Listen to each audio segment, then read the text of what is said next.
All right. Hi, everyone. Welcome to the Commission on Equitable Housing and Development. This is the Affordable Housing Subcommittee. The Affordable Housing Subcommittee has now commenced. It is July 20th at 4:03 p.m. This meeting is being held virtually due to COVID-19 to allow for social distancing and protect the public health. As we continue our efforts in meeting remotely, we ask all commissioners and guests to mute yourselves until called upon to speak. To avoid feedback and background noise, for those who have dialed in using the call-in number, to unmute to speak, dial *6 on your phone. Also, prior to speaking, please announce who you are to identify yourself. As a reminder, this meeting is being recorded. We ask that you use the chat function to request to speak or to announce that you are leaving the meeting so that we can track quorum. Also, in order to comply with the state open meeting law, attendance and votes will be done by way of roll call using audio, not by the chat function. Yay, everyone's here. Awesome. Okay, so Sorry, everyone. I was just finishing up with a client. Sorry, I was late. no worries. I'm just barely starting the roll call, so you're right on time. So myself, Sheree Jimenez, president, what's my chair of the, what's my title? I'm chair of the subcommittee. President Jim Toffel. Present. Olga Flores. Present. She raised her hand. Ex officio members, we have Mary Ann Bierling. Present.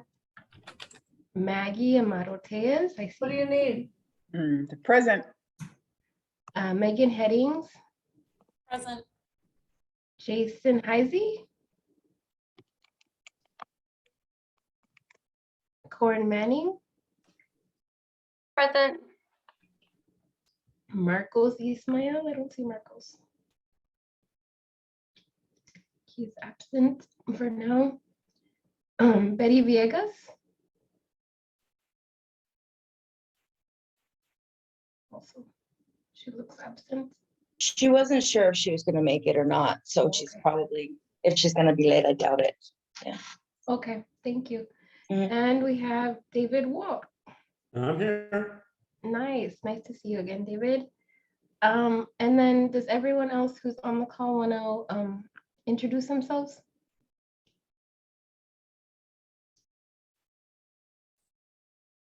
I think Joe. I see you and Ashley, maybe?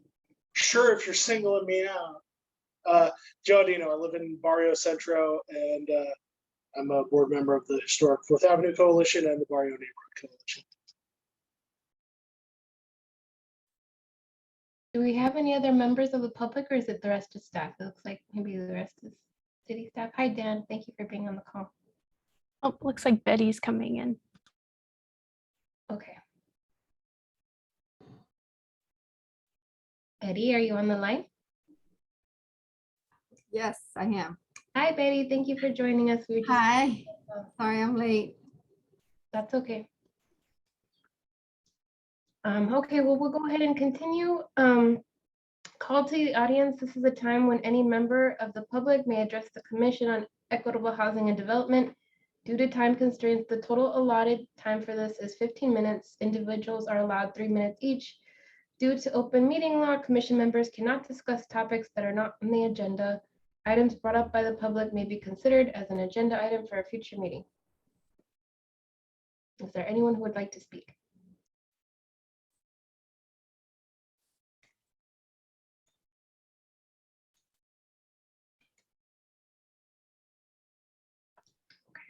Well, hearing none, I'm going to move forward to the next item. Okay, Infill Incentive District Update. This is you, Corin. Are you presenting? Thanks, everyone. Actually, Dan's going to present. So we as many of you know, we're working on updating the Infill Incentive District now. The Infill Incentive District covers a lot of the greater downtown area. And one of the key things we're looking at in this update is an affordable housing incentive. So that's really what we want to get feedback and input from this group on. So Dan Bursick is here. He's principal planner with PDSD, and he is leading this code update. So Dan's going to give a little background on the IID. Some of you are more familiar than others, so we'll just do a quick background and look at a little bit of what we're thinking, some of the ideas we have for updates, and then we really want input and feedback on how this can be a better tool to support affordable housing development. So go ahead, Dan. Great, excellent.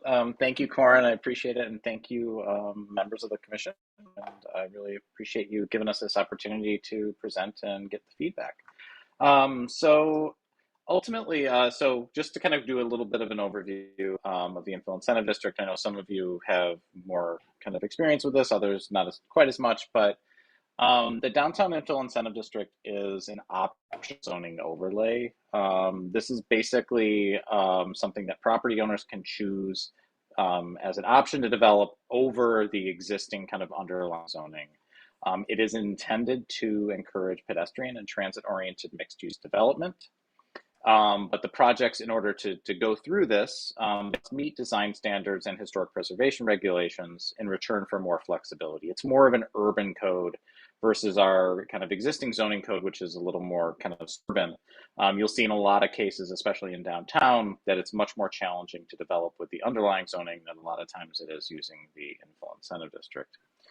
This was established by Mayor and Council in 2010, and then there have been modifications that have been made over time related to it. I did want to kind of just, I put this map here related to the Infill Incentive District just to kind of show you kind of the areas of where it's at. So it covers really the majority of, kind of downtown area.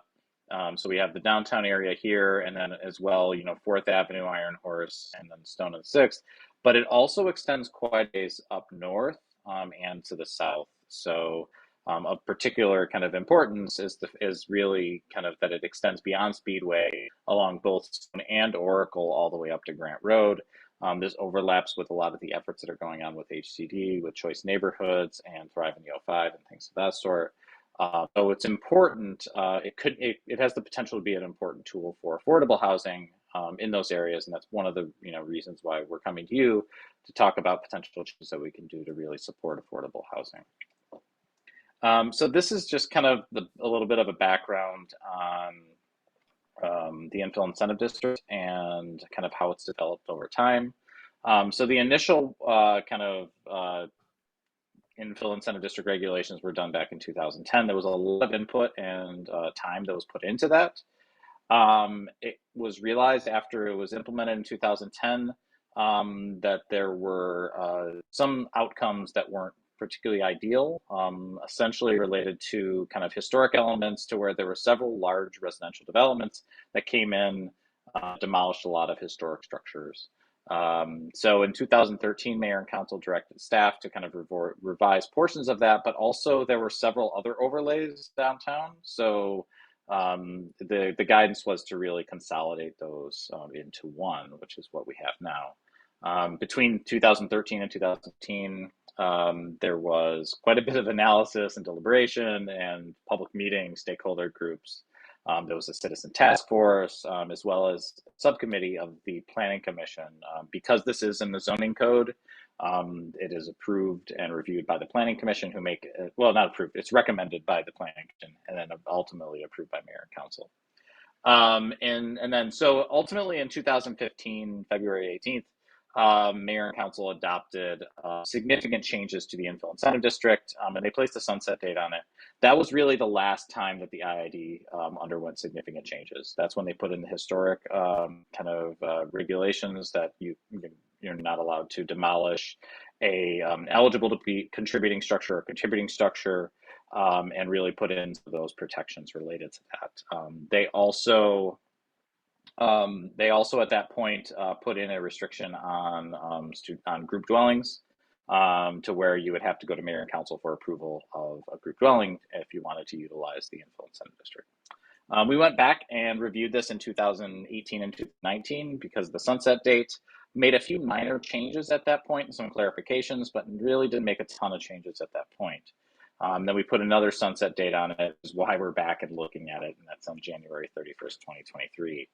Some of the things that Mayor and Council, when extending the sunset date, directed us to kind of look at were to monitor parking conditions as trends to kind of inform kind of code and policy changes, look at ways to promote transit-oriented development and connectivity of transit, and then look at design guidelines and how they can better address transitions to different areas. Some of the areas weren't getting as much development as others, and then finally they directed us to explore a housing study to determine how to deal with student housing and affordability issues. And we did, that housing study that came out, in the last couple of years was really a direct result of that effort. And that's one of the reasons coming back is that, some of those issues that were kind of emerging at that point in 2019, especially related to affordability, have really kind of become significant issues at this point. And it's one of the items that we're definitely looking at as we move forward. So to date, oops, went a little too far here. Sorry about that. Nope, that's right. Okay. We have held a stakeholder listening session. We held it back in May. And there was a good turnout. We had breakout groups with different people. And we sorted through all of the kind of areas of discussion related to that. And these were really the key areas of discussion. There was a lot of discussion around affordable housing, administration of how to make it so it's not as complicated or there aren't as many layers. Some of the design standards and making sure that they are appropriate, especially as areas like downtown links gets completed. Design standards need to make sure that they're kind of correlating with that, and making sure that they're correct. Mixes, things like ground floor retail, things like how do you bring in grocery stores, things of that sort that are really needed in those areas, and then historic and sustainability. And there were a couple other topics. There was a little bit of discussion about student housing and things of that sort. Not as much as I was assuming, but I think that's partially because it was addressed back in 2015 related to that. So from that, really what we're looking at these were the ones that kind of came to the top, were affordable housing, and then also those design standards and making those changes and making sure that as downtown links comes on board, or as development starts to come around as we move north, that those design standards are appropriate for those areas. So we're looking really at those and having two focus areas kind of over the summer to develop kind of some proposals related to that. So just to kind of go over a little bit about, affordable housing and the Infill Incentive District. So there has been affordable housing that has been developed with the Infill Incentive District. They are related to LIHTC projects, and this is one of them, the Marist at 111 South Church. This was completed in 2018. There were 84 affordable senior residential units, and it was developed with the IID, which allowed for modifications to parking, setbacks, and landscape waivers, which generally have to happen because of urban environment and things of that sort. So that was one of the housing projects. There have been 253 of these total, and these are the 4 projects that we've seen that have utilized the Infill Incentive District. There was the Westerner, so most of them are downtown or downtown area. So the Westerner, which is at 10 East Broadway, that was 50 affordable units. The Marist, which I just showed, that was 83 affordable senior units. 7th Avenue Commons, that is the one that's actually in the downtown links or really close to it. That's right there at East 5th Street. That was 50 affordable units. And then West End Station, and this one was kind of used with the MDR, which was really a precursor of the Infill Incentive District, but similar. And that was the affordable units, and that's over kind of near the Mercado area on the west side of the 10 over there. So affordable housing up until really the Sunshine Mile overlay, which we've recently adopted by Mayor and Council, we hadn't really addressed specifically affordable housing. As recently when back in 2021, we did adopt the Sunshine Mile overlay. This is very similar to the Infill Incentive District, functions very similarly, but it is an urban overlay district. But it is an optional regulatory tool that allows for a secondary set of standards. And if you meet those secondary sets of standards, and it does have also a design review portion. So with Sunshine Mile overlay, there was an incentive for affordable units, and the affordable, the portion of that was that any project that includes 15% affordable housing, and that's 80% of AMI, receives the following incentives. There would be a reduction from or exempt from the density cap, so there would not be a limit on density for those units. And then reduced parking, so 62% reduction for affordable units for that. In terms of affordability and kind of how that works, basically it's multifamily residential units for rent or lease, and then it was 50 years from C of O, and then that was, and then for sale condominium units at 30 years from CFO. It would be annual reporting that would be required to our housing and community development. So that's one way of addressing affordable housing. We've noticed that there's also quite a bit of affordable housing that has been developed with the Infill Incentive District, but there's also been affordable housing that is developed within the Infill Incentive District boundary, but didn't actually utilize the Infill Incentive District.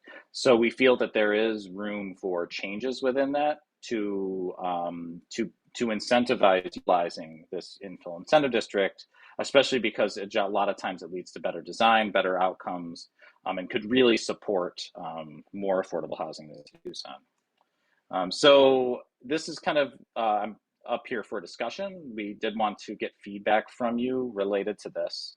But potential changes to the Infill Incentive District. The first would be, something that's similar to what we had done with the Sunshine Mile overlay. So that would be, a density bonus for affordable housing that is integrated with market rate housing. I think that's a little challenging. We will see what happens with the Sunshine Mile and whether or not we actually do end up getting developers utilizing this. But that is one way to go about this.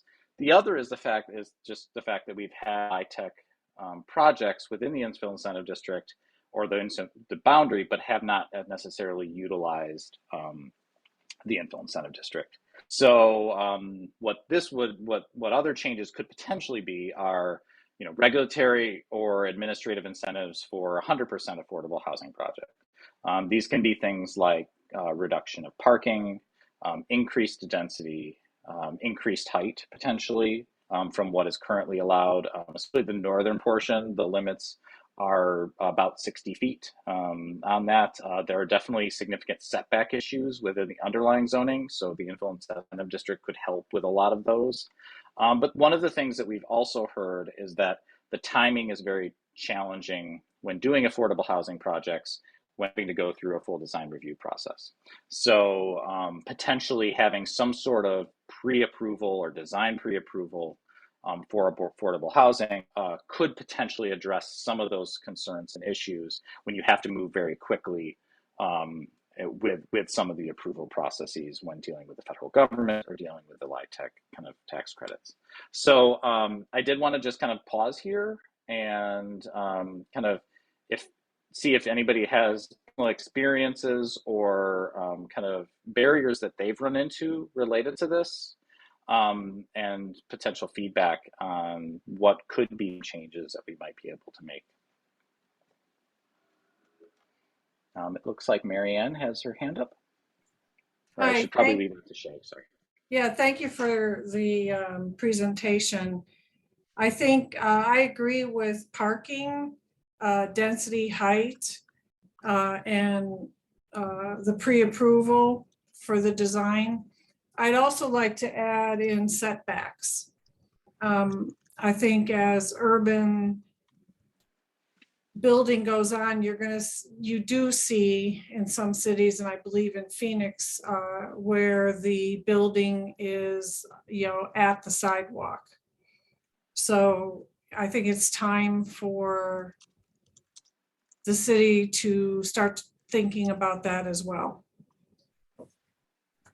Excellent, thank you. Yeah, I know we've run into setback issues with some of the projects that have come in, so yeah, I appreciate that. Jim, looks like you have your hand up. Hi, thank you for doing this presentation. I think this is great work. And I appreciate you guys really taking a hard look at things that the city can do to incentivize affordable housing.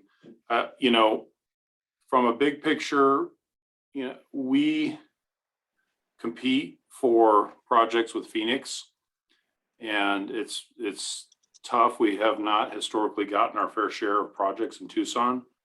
Tucson has roughly 14% of the state's population, and we've received maybe 8%. I think those are the numbers that Jason Hcd threw out a couple months ago. 8% of the low-income housing tax credit dollars. So a lot of these things I think can really help us in getting more of our fair share of projects down here. We went through a brainstorming session in March, and I've got my notes up from that session, and there was a couple of things that were related to development services, I think, that were applicable. So Marianne's setback issue, I think, is one of the things that was on here. Zoning flexibility, meaning if a property is not necessarily zoned for multifamily residential, if there's a way to have some zoning flexibility to allow that would open up other sites that are not currently available to do it. I think so. The parking waiver is great. The expedited review is something that you guys have been doing lately, and I don't know if that needs to be on this list or not, but that is super important because projects have a statutory deadline to be done within 3 years from the time that they're submitted. So project gets submitted, we'll find out, you know, after, you know, it's typically like June or July 1st of a year, which projects are awarded. And then you've got to get through the design, all the entitlements, the approvals in construction to a C of O a year and 2.5 years after that, which sounds like a lot of time. 2 years, Jim, it's 2 years. 2 years. Okay. So it's always tight. Every project we've got coming out of the ground now is difficult to hit those deadlines. And some of that's just because of, material unavailability, but everybody's busy. I mean, we've got staffing issues, so I'm not going to dwell on that.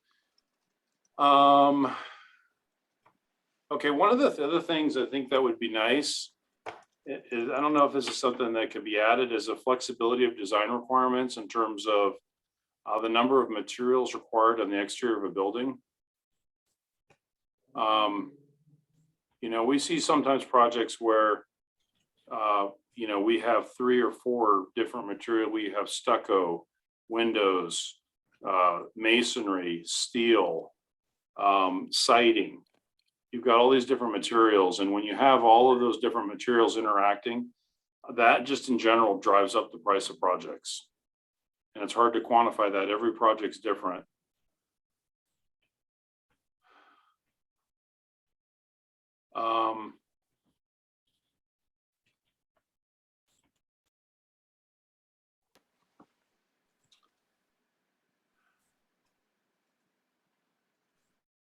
Now, is this primarily for, I guess one question for you, is this primarily for rent, or does this also apply to for sale?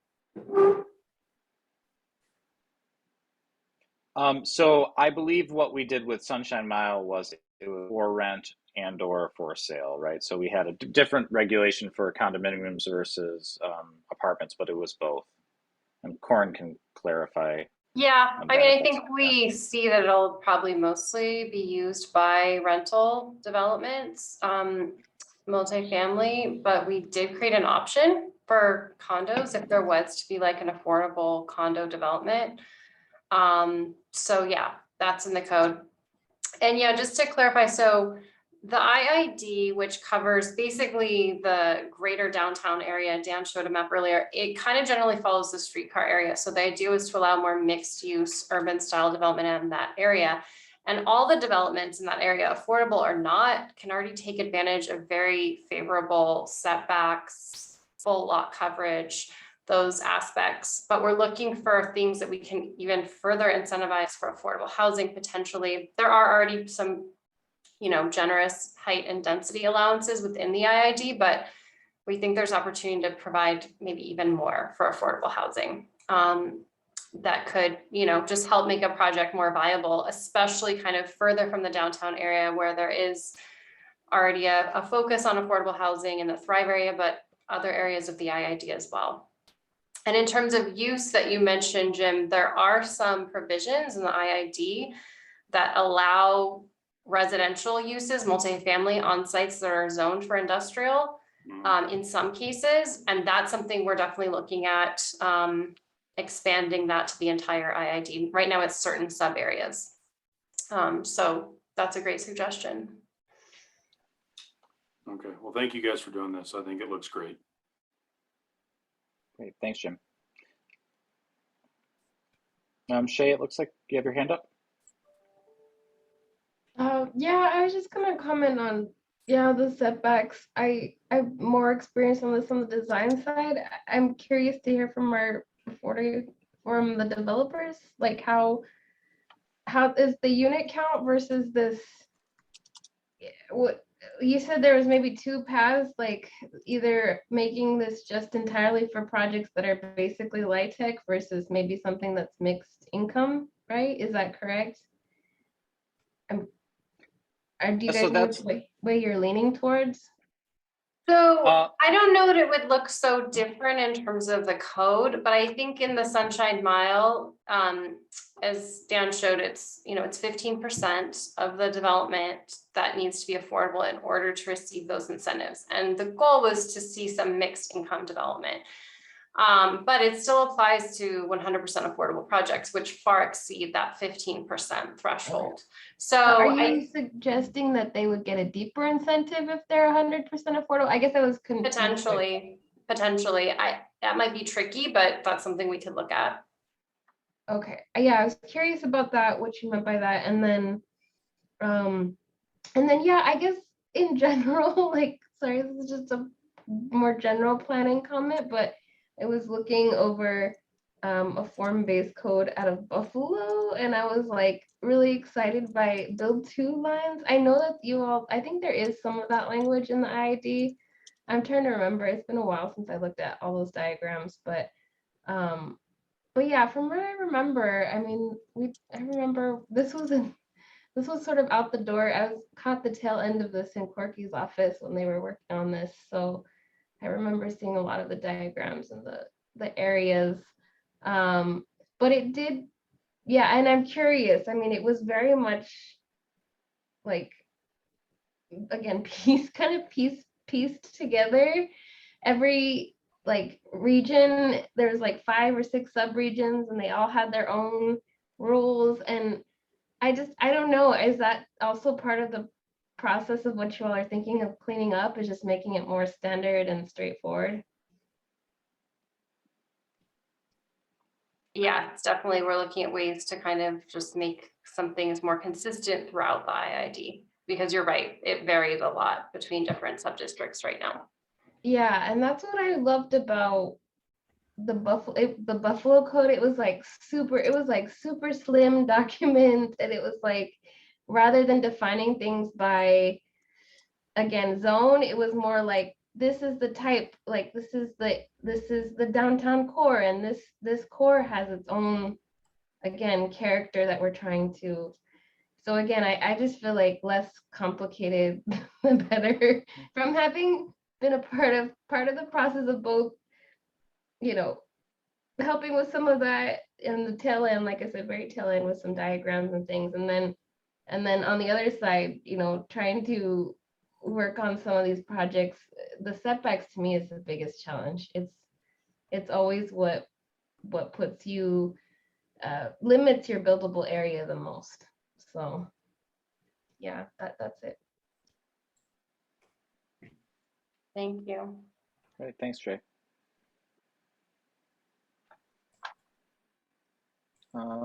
Any other comments or feedback related to this? The goal for this is we would definitely be coming back to you as well and working with you as we start to kind of look at ways that we can incentivize this. So we do plan on coming back as well with a lot of this. It looks like Maggie has her hand up. Maggie. I'm looking at the map. I took a picture of it. And I'm just wondering, I'm asking myself, is this an area that really needs incentives? I mean, the Maris downtown is pretty nice. Is this something, I mean, I just wonder, like, you know, how do we draw the map? How do we identify the location? What are the requirements? And perhaps, could we think of maybe areas that actually really do need it, unless I'm totally missing something, like areas of town that really need more incentives for development? Just, I'm curious as to how that works. Great question, Maggie. There's a couple factors in how this was developed. One is when it was developed, this area did have a lot of vacant sites and vacant properties. Over time, some of those have been developed. But also it really is meant to track with the streetcar and the areas of the city that have the highest level of transit service to promote more transit-oriented development. So really trying to drive density of housing and jobs to our transit lines so that that transit has higher ridership and is really well used by people who live and work in the area. So that's something we see as a long-term goal for downtown, and this whole area is the transit-oriented development. But then one thing we've also looked at is, so like the kind of orange part of the area along Stone and Oracle, that's more to the north, that is the Thrive in the 05 area. And that area has seen almost no development since the IID was established in terms of projects that have actually utilized the IID. There's definitely been some development, but not as much. So we feel like there's opportunity to incentivize development in those areas. And I think, you know, this affordable housing incentive could be a way to do that, that really aligns well with the Thrive in the 05 goals. But then to your larger point, we're absolutely looking at other places in the city to incentivize affordable housing development and just more transit-oriented development. The Sunshine Mile on Broadway from Euclid to Country Club is one step towards that, but we're looking to expand that further down Broadway in the future, you know, as transit service is enhanced on Broadway. And then Grant Road, we also have an overlay. It hasn't been utilized very much, but that's something we're looking at reassessing in the near future. So yeah, we're definitely looking at other areas of the city, other corridors to look at for zoning overlays, economic incentives, and other tools to support redevelopment.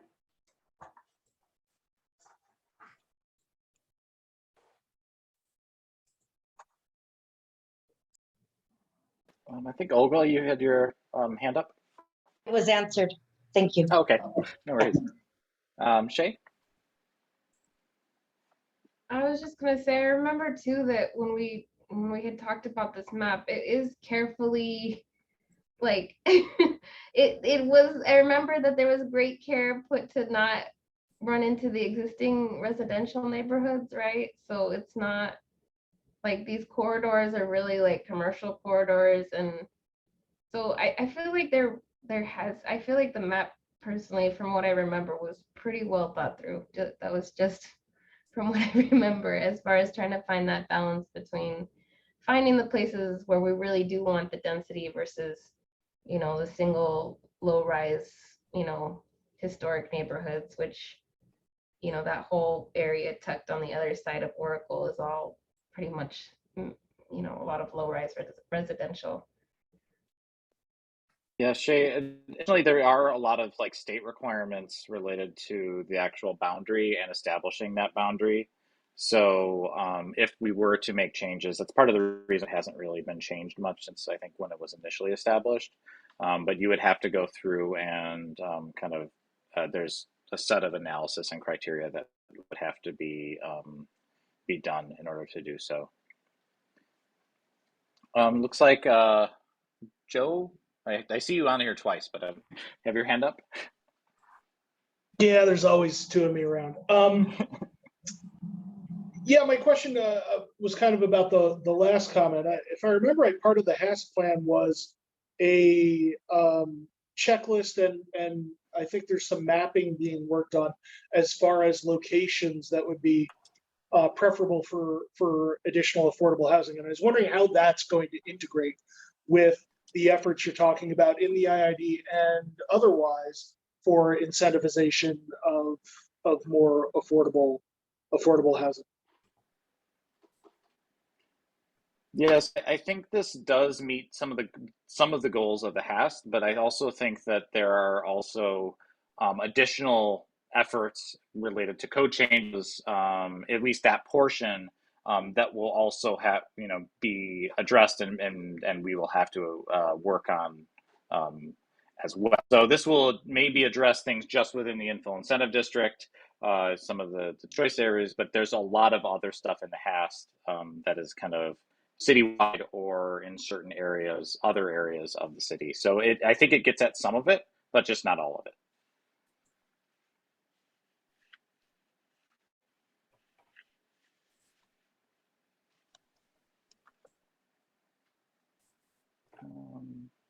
Cool. Great. Any other comments or questions? We're happy to share the presentation with everyone. And if you have additional comments or feedback afterwards, feel free to reach out to us and to kind of, we're happy to get that from you. So with that, I just kind of wanted to share kind of the IID kind of updated timeline, a tentative timeline for this. We're in this period right now, June and August, where we're kind of looking at kind of stakeholder meetings or focus meetings on these topics. We're starting to kind of pull together some kind of draft proposals related to the infill incentive district. And then, in the fall, kind of early fall, September, October, we're going to start doing some additional public outreach. So public meetings, stakeholder meetings related to this to review some of the stuff that we've done over the summer. And then eventually going through the full kind of public process, the required public process of the Planning Commission, reviewed by them. They'll hold a study session and a public hearing, at least one public hearing. And then they'll make a recommendation to our mayor and council. Goal is to have in front of mayor and council prior to January 31st, because that is when the code expires, which we do not want to happen. So that's that. And then kind of, some of the next steps just kind of related to that.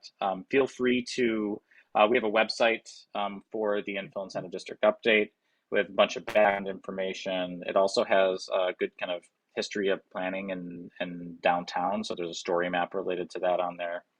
And then there's a survey as well. So feel free to fill out the survey and provide your input related to that. And then we will, sorry, my cat is in front of my, and we'll kind of have some public outreach events in the fall. So thank you very much. Really appreciate all the feedback. Super helpful. Really appreciate you having us.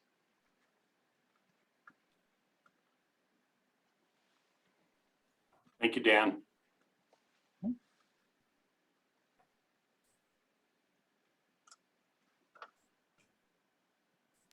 Okay, should we move on? All right, thank you, everyone. Thank you, Dan and Corin. Next on our agenda is the Life Tech and QAP and how to make Pima County more competitive. I think this is being led by Ann and Jim. Yeah, I'm happy to get us started. And then Jim, I know this is a topic near and dear to your heart, so definitely interested in having you jump in. So I'd say since I've started working at HCD, this is a topic that comes up repeatedly, just that the Tucson region doesn't get our fair share of tax credit projects. And over the past couple of years, I feel like what I've observed, there's kind of different pieces to that.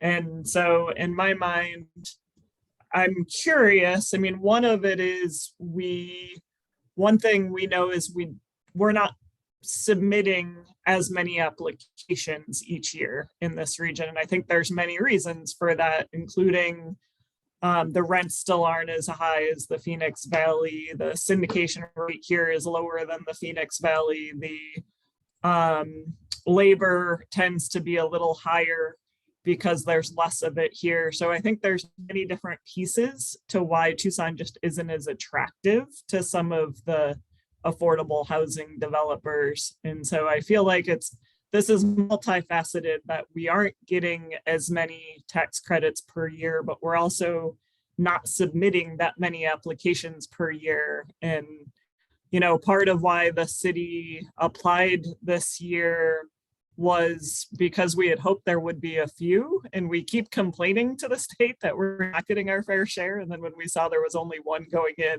we scrambled to put one together to submit, just so that we could at least show that there were multiple applications going in. So I don't have the answers, but curious in terms of what you all feel like can be done, both in terms of how do we make it more attractive to put together projects in the Tucson region, and then in terms of advocacy to the state. The one thing I'll say, I've been taking several LIHTC trainings lately, and I did notice in one of them that it seems like QAPs around the country, many of them do have a geographic dispersion based on population.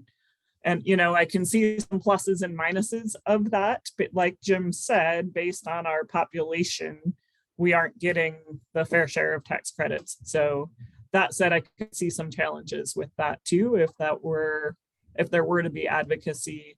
And I see David raise his hand. One more thing I'll say too is, I think most of you know that right now they just finished the first year of what's supposed to be a 2-year QAP.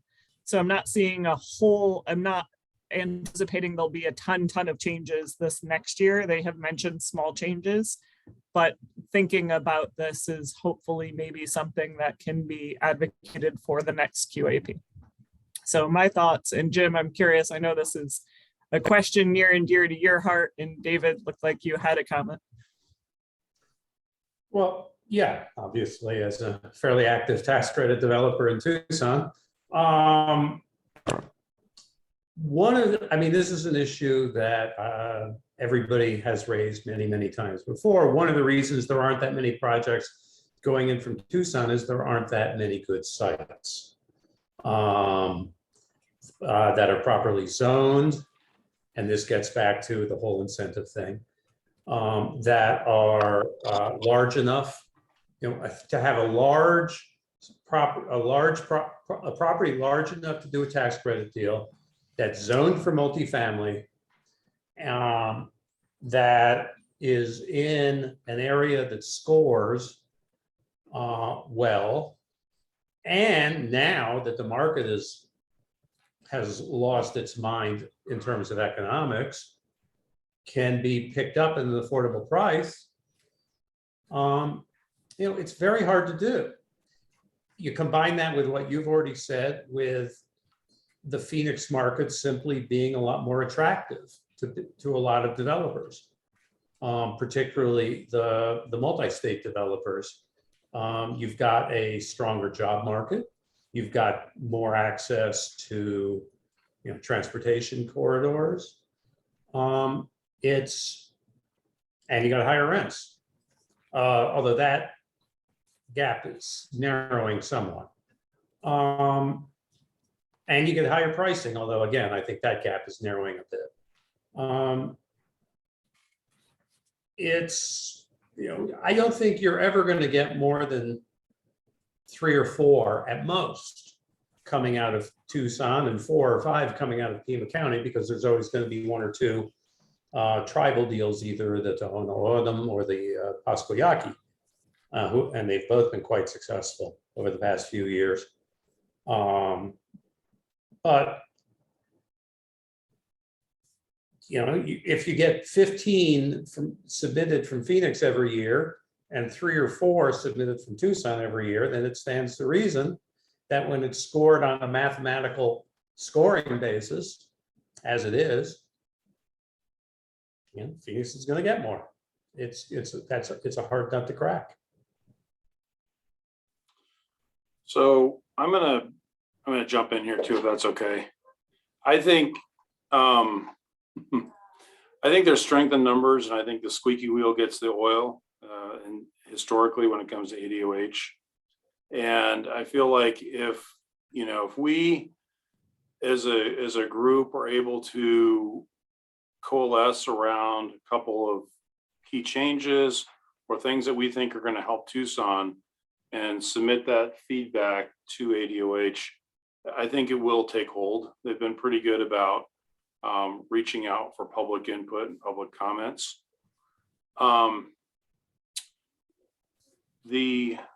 I can share, I've got the QAP up on my computer. I can share that if you'd like. And I was thinking, if we want, we could just kind of go through each of the scoring criteria and talk about, what are either things that we can do to be more competitive in Tucson, or what are changes we need to request from ADOH to try to get more stuff down here. And I don't know, is that a good use of our time? Hey, Jim, Yeah. this is Jason Heisey. Oh, hey, Jason. Hey, How are you? Hey, good. Hey, listen, I think, we could certainly go through the QAP, but I think it comes down to this, that the zip codes and the community revitalization area overlap. And therefore, Tucson was basically functioning at a 10-point deficit going in. And that's why the 175s didn't beat the 185s in Phoenix. And the incentive to go balance of state, over 500 units were awarded in the balance of state. About 500 plus were in Phoenix, and Tucson got 63 units. The tribes put together more units than the city of Tucson. And I think as everybody who is in this business understands, Jim had it right on, the squeaky wheel gets the grease. And we can talk about why we think Tucson's not getting its fair share. But the bottom line is there were structural problems with the QAP when it first came out, and they weren't changed. And if you were to look at the community revitalization area, and you were to look at 85701 and 85705, you would have seen that Tucson was not going to win. And developers aren't stupid. When they do the math, they say, well, we're not going to win. And I understand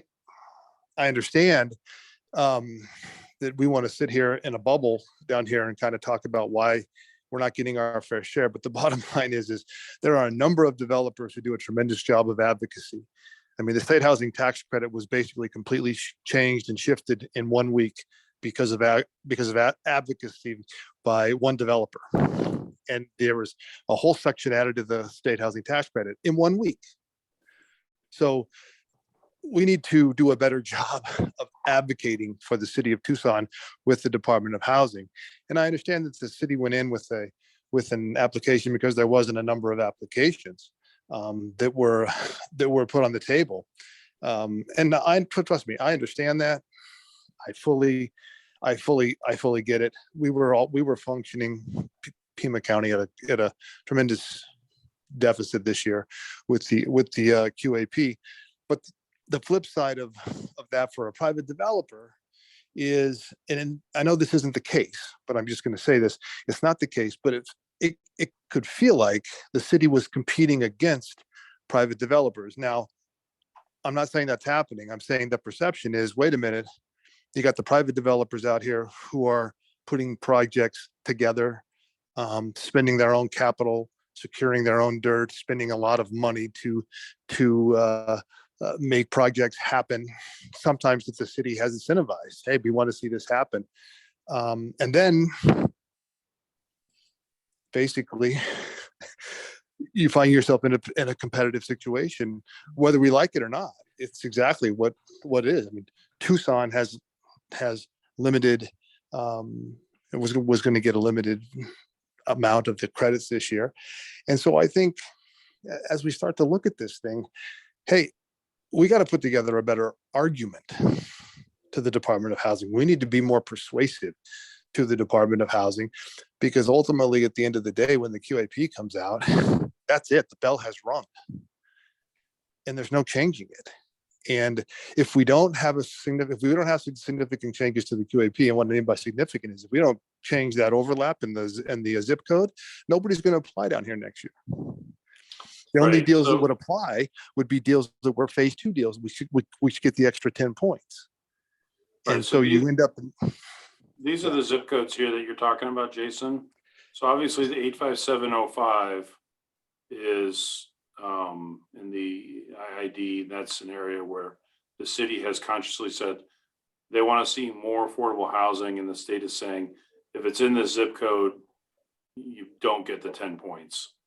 So 85705 needs to come off the list. Are there any other zip codes that we need to be after? 85701, 85701, basically the whole Stone Oracle corridor, the whole Choice Neighborhood Initiative area. You would need to have that come off of you couldn't have one or the other. You need to get both. Yep. But and if I may, the problem with that, of course, is the whole point of these zip codes, is areas that have been, as they call it, to use their word, underserved. And certainly 85705, where Jason, you and I have both developed projects in the past several years, is not an underserved zip code. So if they're going to have a category of underserved zip code, then they can't very well take 05 off of it. There is a proactive way that that can, without any change to the QAP, respond to this. And I know the city is working on it, and that is create a revitalization area that's not in an underserved zip code. And the whole 29th Street corridor initiative that the city is working on right now would do that, because, for example, that covers 85711, which is you get a 10-point bump in 85711, and that's in the 29th Street corridor area. So that's something the city can do that would increase that would give a 10-point bump to a project from Tucson without requiring a single change to the QAP.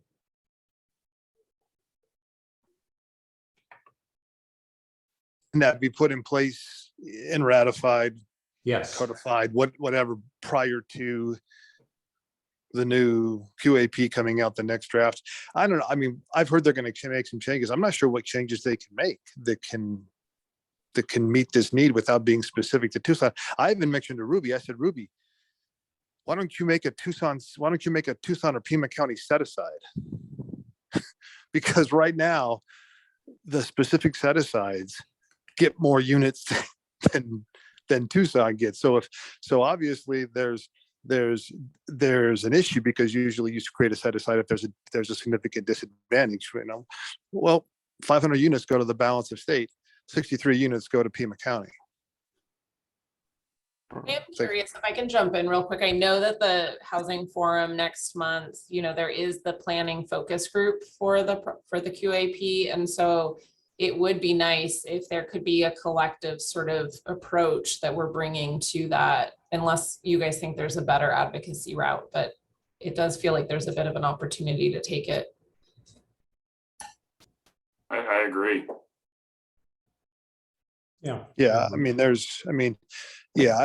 I think if they're ever listening, at least what we've heard from them with our meetings and our TA conferences and what have you, they're obviously listening, and they're trying to put deals together and trying to layer sources to make to make deals happen. And that's, obviously we obviously appreciate that. But when when the bell rings, there's still sources that have to be put together to make a project work. And as much as people want it to happen, it's very difficult, time consuming, and expensive. Jason, do you already have the analysis of, comparison, I guess, of awards to areas based on population? Do you guys already have that work complete? Well, we did a 20-minute, Maricopa County, Pima County, balance of state, added up the units, added up the population, did a little correlation.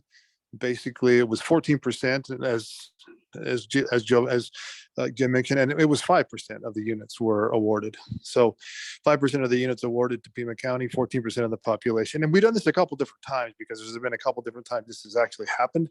But you get different administrations.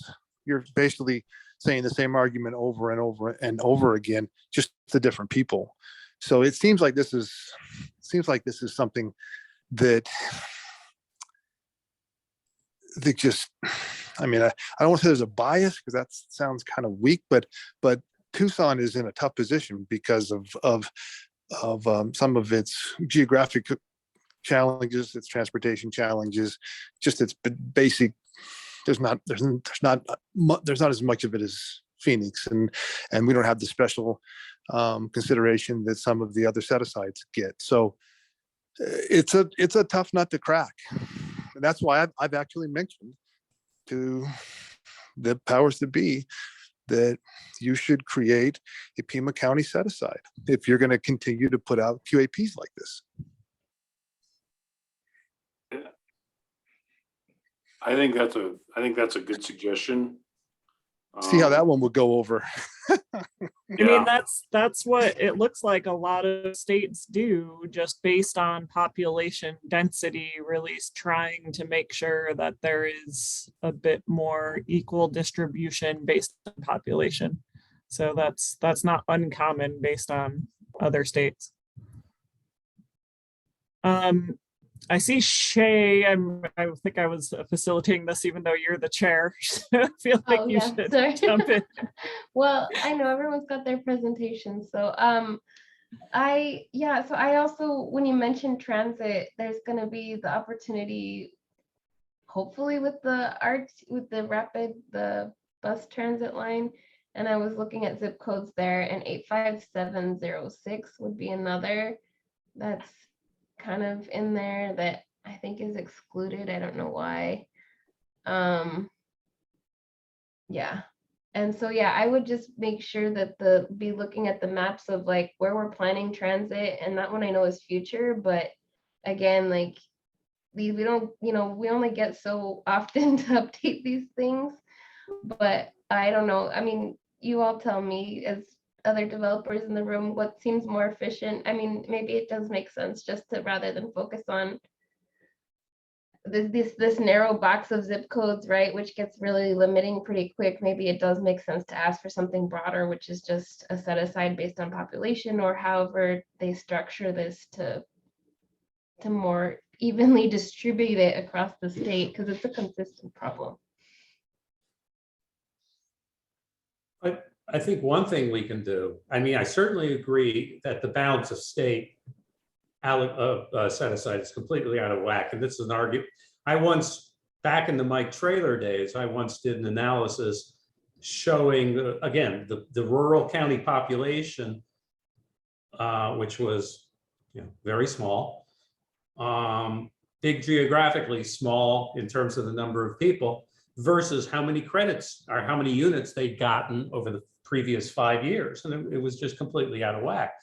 So I think a reduction in the set aside for balance of state would certainly be helpful. Even without creating a specific set aside for Pima County,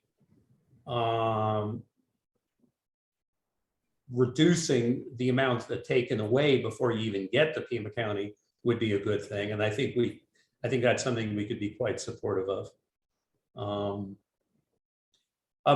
Shay, to answer your why 06 is in there, because our rodeo project is in 06, and so it's no longer an underserved. That's crazy to me. I mean, and these arguments are just like actually some of the areas where we need quality, because yeah, there's affordable housing in the south side, but it's not quality. And like these projects again, there's some of these arguments that get so, I don't know, just so like black and white, and it's not. It's like, well, that's frustrating. And we can, and trust me, nobody can appreciate that more than us. But here's the point. We have to be able to make clear, articulate, and powerful points to the Arizona Department of Housing. I mean, they give us a couple of shots at the QAP, and we have to be able to be persuasive. There's a lot of persuasive voices that go at the Department of Housing, and you'll see it reveals itself in who the winners are a lot of times. So we have to be persuasive. I mean, we can't handle this thing in-house. This is not an in-house issue. This is something that has to be taken upstate, and we need to be able to advocate hard for Pima County and make the argument. I mean, we want more affordable housing. I mean, that's what's got. We're not going to solve it with home funds down here in Tucson or additional soft money down here in Tucson, a couple $100,000. You're going to need to go up and fight the fight. So Jason and David, I'm going to ask the two of you if you could, maybe as a takeaway from this, kind of bullet point out to the rest of us what you think those key talking points are, and that we need to make collectively. And we can, obviously we've got the housing forum coming up, and we can talk there, but I think having the city and the commission write a letter, saying that this is, as collectively as a group, what we think needs to happen, might give it a little bit more strength. When I was looking through this, there's basically 4 items that define which projects get an award, that in terms of where they are. So there is government assistance, which is housing vouchers, and financial assistance. So the housing department understands those requirements. I think that they've set up the annual process to be in alignment with the QAP, so try to maximize those funds available. Then there's the proximity to amenities, which is 35 points. And I don't know, can you guys talk to, was this hard to hit the 35? When they increased it to 2.5 miles, if you can't find a project that doesn't max out on scoring, you're not looking. Okay. Yeah. I mean, the only real headache would have been employer with 215 employees. I mean, that would have been the only real headache, but it wasn't hard. Okay, so we've got the location, which is not a big deal. We've got the government assistance, which we understand. Let me go back. It's easier in Phoenix. You're going to always find more. It's going to be easier to find a qualifying employer in Phoenix with 250 or more employees than it is here. And I want to jump in on both of those points. One being the government assistance, and actually back up even further and say, last year, as they kept taking comments of the draft QAP, we kept focusing on the city sent 2 letters based on the first draft and the second draft. Both of them focused on the same things. One of them was the government assistance, like we just don't get that much funding. So our ability to provide gap funding based on it versus how much Phoenix gets is apples and oranges. So yes, we want to make gap funding available, but the reality is right now we can only support about 2 projects a year at 500,000 based on what we're getting and what we've already committed. And last year that was even harder. We didn't have any to be able to commit. We used home ARP. So we're doing the best we can, but that does put us at a disadvantage in terms of how much the Valley gets versus we get. And then the second thing there is on the employers, just, thinking through, I agree 2.5 miles, you can find a lot, but just for reference with COVID and lack of it, they're supposed to be on site 365 days a year. Pima Community College downtown does not have 250 full-time employees, just to give a little sense of what that scale is in 2022 versus what it used to be. So I just think that that is a bit tough compared to Phoenix that has all the major corporations. Yeah. So And one Go sorry, one other thing that we kept. So we did focus on government support is something that is harder for us here, making it harder for our projects to get funded. But then that we did both times bring up the zip code. And I think Jason, we agree with you that we have this major Thrive in the 05 Choice Neighborhoods project. There's only one choice neighborhood set aside, which is already been sort of pre-allocated to Phoenix because of the way it's worked. So that though having 85705 be included in minus 10 points as we're having this huge effort, we focused on that in multiple letters, but it clearly didn't get removed. So Well- Ann, going back to the comment you made about the city assistance, how would you like to see this changed, or how could it be changed so that Tucson could support 3 projects? So if we wanted to adjust the QAP so that there was enough resources to support 3 individual projects, what would that look like?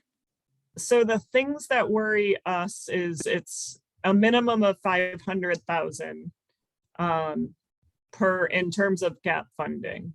And with the one thing we want to support smaller scale projects too, in addition to LIHTC projects.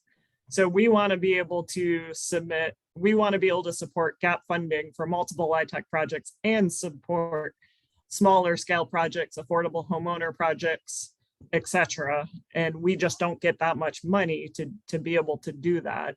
Right now, fortunately, with state and local fiscal recovery funding, I think it's a little easier.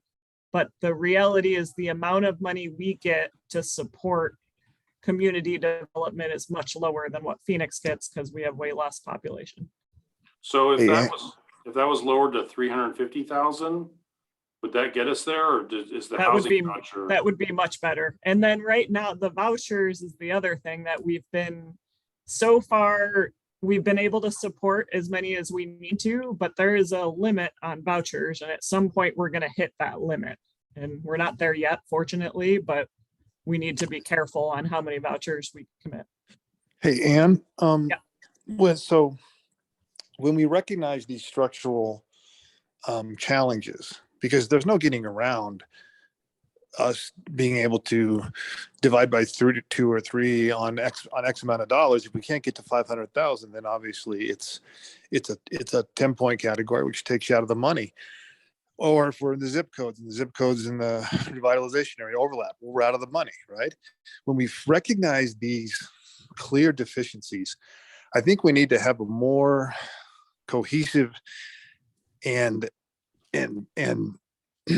argument.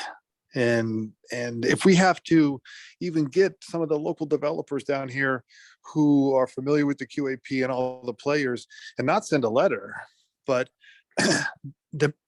demand a meeting to sit down and go through the QAP and how it's creating challenges for 1/7 of the state's population.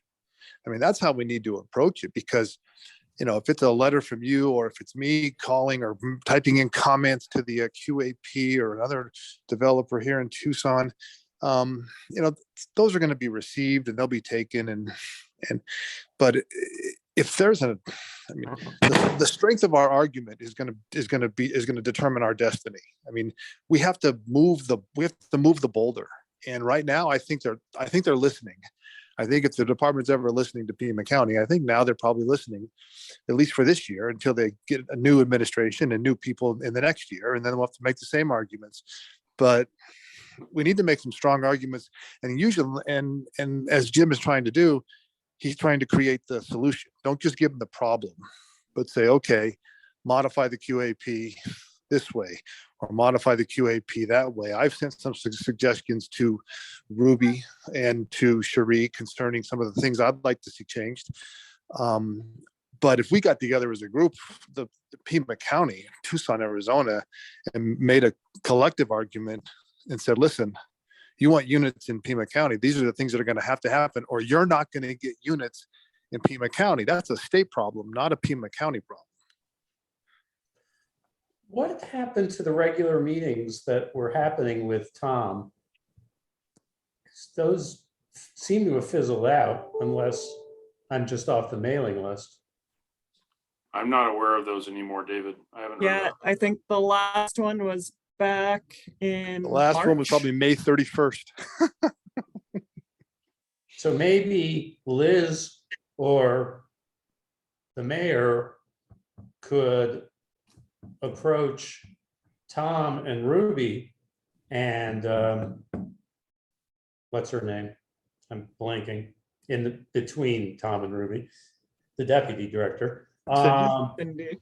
And start say, hey, let's start having these monthly meetings again. And then in the first one, we can do what Jason suggests and say, hey, the things we want to discuss are the structural disadvantages for that are hurting Tucson, that we think are unfair because, we represent 14% of the or whatever it is, of the population of the state.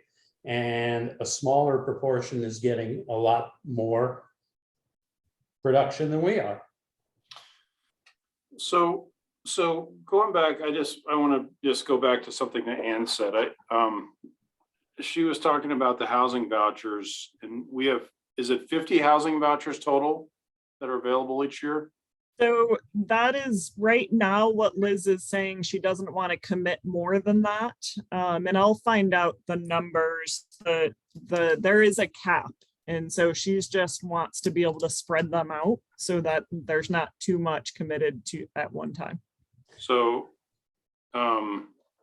50 divided by 0.3, that means that we can handle up to 166. To get maximum points here, which is the 30 points, the housing vouchers have to be there for a minimum of 30% of the units, which means based on that 50, we can support a maximum of 166 apartments. So Now- she's saying 50 per year. She wants to give out total. Right, understood. Yeah.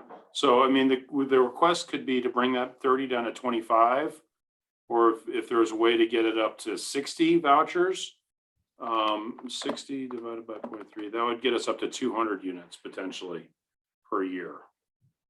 So that extra 10 vouchers is going to have a multiplying effect potentially on the number of units that get built. So this is the housing voucher section. We talked about the proximity to amenities.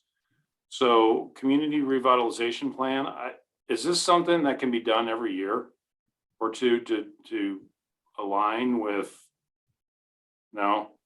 I mean, you have to have good justification for all, and you'll see it's like, it's not just we throw a revitalization area on a map. There's quite a bit of points that you have to hit. So yes, we're working on a new revitalization area, but we can't cover the whole city with revitalization areas. So depending on where the site, where good sites are, it's going to be a little bit of hit or miss, and or people are going to have to focus on those areas. Does this offset the zip code issue, you think? Is that the thought? Yes. Is it either the zip code or you're in a revitalization area? No, you can do, but like, for example, we're looking at a project, the one that we did not go in on this year. If the revitalization, it's in 85711, so we get the full 10 points for not being in an underserved area. And if it can be in a revitalization area, then we get the 10 points for that. But Jim, on the flip side of that, a project that we submitted this year, the Sleepy Hollow project, which is identified in the Rose Fellowship documentation, the Choice Neighborhood documentation. I mean, it is a critical piece of redevelopment for that Choice Neighborhood area. That's obviously in the 85705 zip code, and it's obviously listed in the revitalization area. So therefore, you're -10, and it's one of the It's one of the parcels that has been identified as a critical piece to rejuvenate that area. But we got no shot. But it does get these 10 points. It just doesn't get the zip code 10 points. Yeah, it doesn't get the zip code. Okay. All right, and then we talked about the 500,000. So here it's 500,000 for metro projects, 250 for rural. And Sarah, was your comment about that last discussion? Yeah.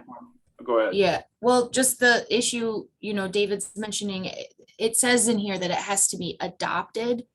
And so, we, like Anne sort of said, we can't just draw a boundary line and then be like, this is a revitalization area. It has to be, a little more adopted. And we just started the process for the one for the 29th corridor. And I don't know what your thoughts are on timing, but, maybe instead of saying it's adopted, it could say initiated, right? Or something like that. So that if it's in process of becoming an area that's going to be revitalized, that counts, because it's a longer process to get that revitalization plan adopted, which could affect, the years that you could go after the QAP. So I just wanted to chime in that if there's a way we could change that so that it's a little more flexible, that would assist certain projects. And I think just one more comment. I think, and if you were to look at the first draft of the QAP last year, I don't even know if it mentioned revitalization areas. It was modified and changed so many times early. I think the point isn't necessarily that we look at, retroactively, how do we make everything fit the current QAP? Because I'll tell you what, this thing could be completely different come the end of August this year, and it will guarantee it'll be different for the following year. And if we get when we get a new governor, and if we get a new person in charge of housing, it'll be completely different then. I think the key is to stay on top of it. And when we see these challenges and when we see these structural issues that hurt Pima County, we got to be on top of it to make persuasive arguments with leverage to the Department of Housing. And then we got to use what we have and not what we don't have. When we have zip codes and we have the revitalization area, and the bottom line is it's tough to change both of them, right? So what can we do with the current conditions to even the playing field per se? And I think that's where we got to hit it from, is things that are within our control versus outside of our control. Because if we all of a sudden change the revitalization area, then the QAP comes out next year and they don't even have it listed. And it's like, oh, okay. So, I think it's a little more fluid. And I think this year people are listening. So if we can make an argument this year, I think we'll see some results. So here's the feedback that I've heard that, and if there's something else we need to add, let's go through it. But section 8, we definitely want to get rid of the 85705 zip code and the 01 and 06 if possible. But the 05 is I agree with the 01 too. no 01. Okay. I agree. I think there are lots of good reasons to get rid of them, but they're going to have to get rid of the whole concept of underserved areas for that to happen. And so philosophically, I struggle with the idea of like the market study should tell you if housing is needed for the group that you're like. The market study should take care of the underserved part. Yeah. An answer could be if the zip code and the revitalization area overlap, the revitalization area overrides it, and you don't lose the points for the zip code. The revitalization area overrides it. And so at that point, if you're in the revitalization area, you can't lose the 10 points because your zip code doesn't qualify. Or is there a way to ask for just a different methodology to underserved areas, like Anne's saying? Like, even if you just say the market study dictates, or some other happy medium that gets to what their intent is, but doesn't, I think the way, if I'm not correct, I think the way they came to this is just these zip codes were awarded in most years or something, in the last 5 years or something like that. So that's 5 and 10 years, yeah, So 5 that, and 10. so that methodology, in my opinion, is woefully inadequate. So if we just ask for them to change the methodology to how they're determining underserved, I think the area, you know, that section gets to live. They don't have to completely change the QAP. They're just removing potentially the zip codes. Yeah, real quick, just want to chime in because, you know, and looking at it as a statewide issue as opposed to just Tucson, obviously we're advocating for ourselves, but I know that other jurisdictions like small towns have one zip code. So if they got one project, then they're out, and these small towns need more than one project as well. So I do think that it's the zip code issue. And I looked at our GIS map and it's like our downtown area only has 8 zip codes that encompass, you know, the greater downtown region. So I do think that it's a methodology issue. And if we bring up it from that perspective and not just trying to single out individual zip codes, I think that could help not just us, but, you know, the state as a whole, which may be more appetizing. Does anyone have a quick solution on what the methodology would be? I do like the revitalization area trumps the zip code. I think that's an elegant solution. And the methodology has already been done by the municipality because they have identified Yeah. the need. Yeah. So it basically speaks to itself. You're saying it, you're saying it over and over and over again. It's not, the reason there are 5 or 6 or 7 projects in the last 10 years is because there's a need for it, and there is still a need for it. Yeah, okay. All right, so that's a good point. That's a good discussion. So let's see here. We talked about adding a Tucson Pima County set aside. Tucson's limited with the number of employers who have more than 250 employees in a location. So that also hurts us. City of Tucson can only support a maximum of 2 projects per year financially. So if we could lower the financial incentives to 350,000, that would enable us to support 3 projects. The Choice Neighborhoods set aside is really set up for a Phoenix project, even though Tucson has a Choice Neighborhoods grant. It's a Choice Neighborhoods area. It's an implementation. Choice Neighborhoods area. It's not an implementation grant, Choice Neighborhoods area. which is what Phoenix has. Right. And then we've asked for the community revitalization plan. If the wording of adopted can be changed to initiated or proposed. I think you're going to want to make it initiated to make it less squishy, but you know, since and correct me if I'm wrong, but 29th, for example, or 29 has been formally initiated by mayor and council, correct? Yes, that is Okay. correct. So, I mean, proposed, anybody can propose anything, but if you were to say a formal process has begun, that would be good. I mean, and part of me doesn't, they have definitely left it vague in terms of an adopted plan. And so part of me is worried that they would make that a little too prescriptive, but I think having it be initiated one way or another solves that. But I do like that they've provided a little bit of squishiness there. Did I miss anything?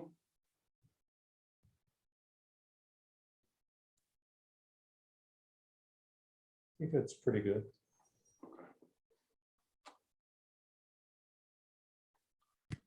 Okay. Hey, Well, Jim?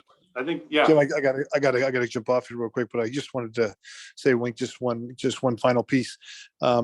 With this year's round, I just want to say that the city of Tucson has done an unbelievable job of trying to salvage the other project that went in that didn't score and didn't win.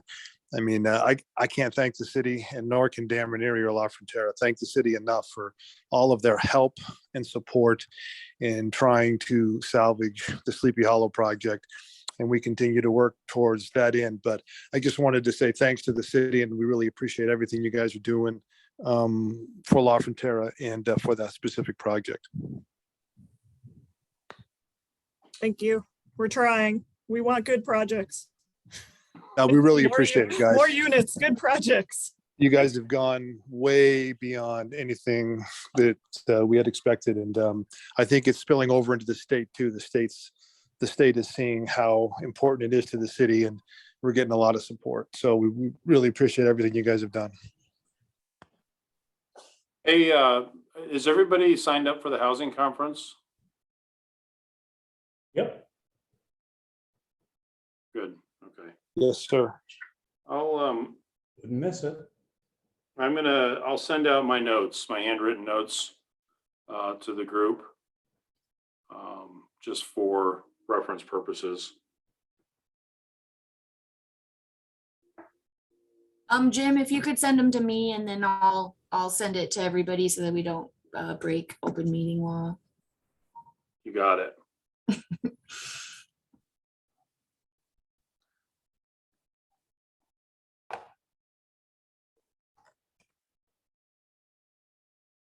Well, looks like we're out of time. So we had a few more agenda items, but I think we're gonna have to table them till next meeting.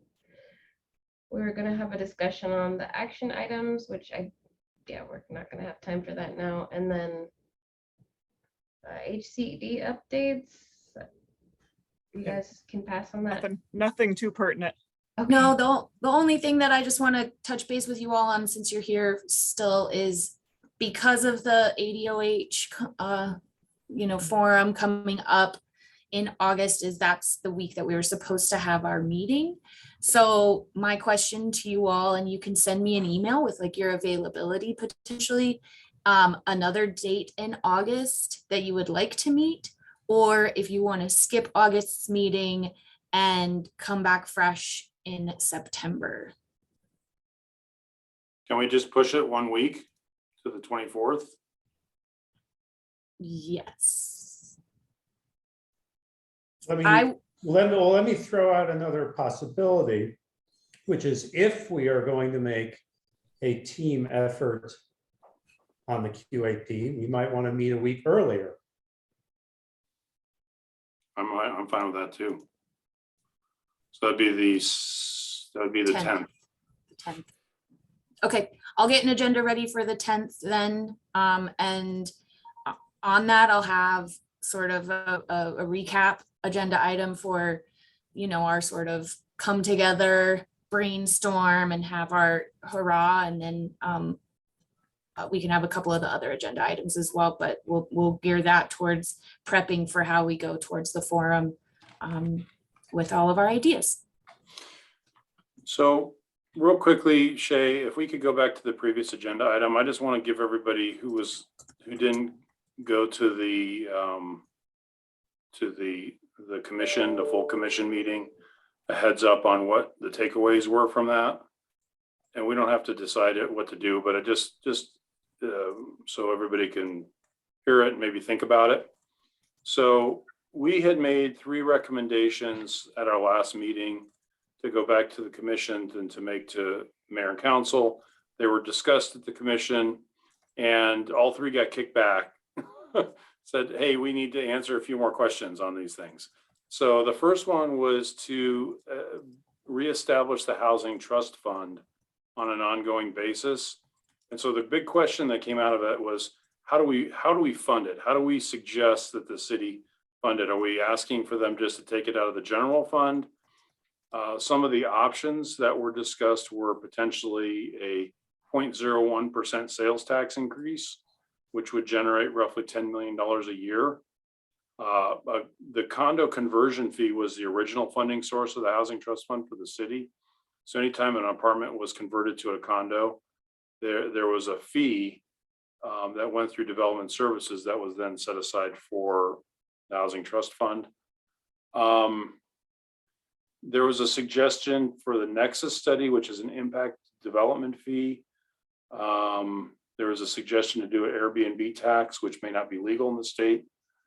And then there was a suggestion to add a fee for the sales of houses to non-Arizona residents. So somebody's buying a second home here or something like that. So just what is a way to fund the housing trust fund? Legislature would slap that down so fast, your head would spin. You're probably right. So, okay, on item one number of- 2. On that first item, Jim, a potential motion when you get to this point could be like, city, please explore what of these are real viable options that could work. Like you can put the work back on us if so chosen. Okay. Good to know. Okay, item number 2 was the zoning flexibility. And in particular, they asked, we need more specifics on the proposed changes to the Unified Development Code. Who's going to, and who would be responsible for performing this task? Would be planning and development? I actually, as we were sitting in this conversation, I was thinking about this, and I feel like the conversation we've been having so far is very LIHTC focused, right? And that to me is the main multifamily component in affordable housing. So I guess and again, we're focused on these very urban, dense areas, but I'd be curious to look at this also like more broadly at the UDC in terms of what are you doing with the rest of Tucson and how do you potentially incentivize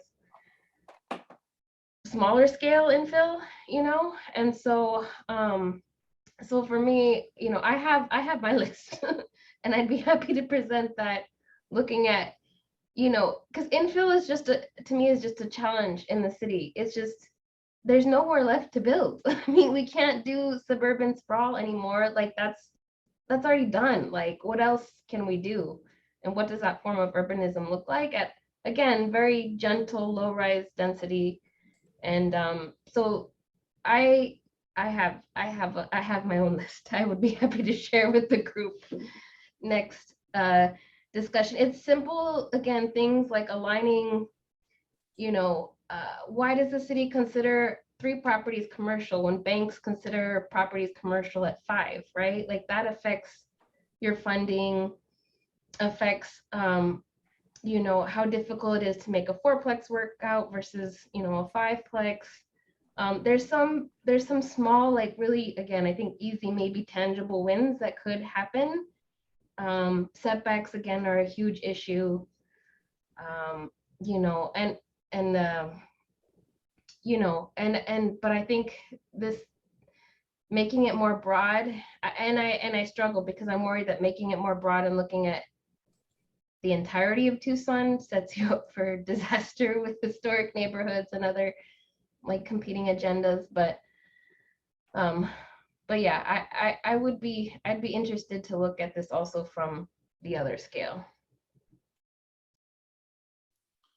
Anyways, that's basically it. So we're not going to, I don't think we should dwell on this now, but that is what was asked back of us.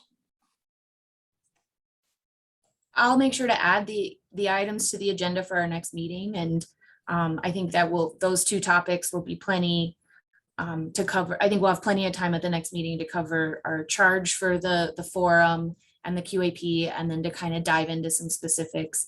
And you know, if you guys need any assistance or want us to do any research, let me know, and I can have stuff prepared for us at that next meeting.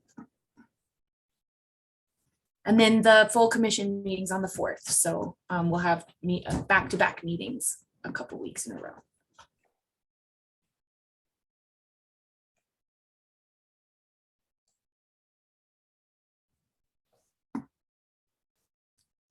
Okay, I think that was it.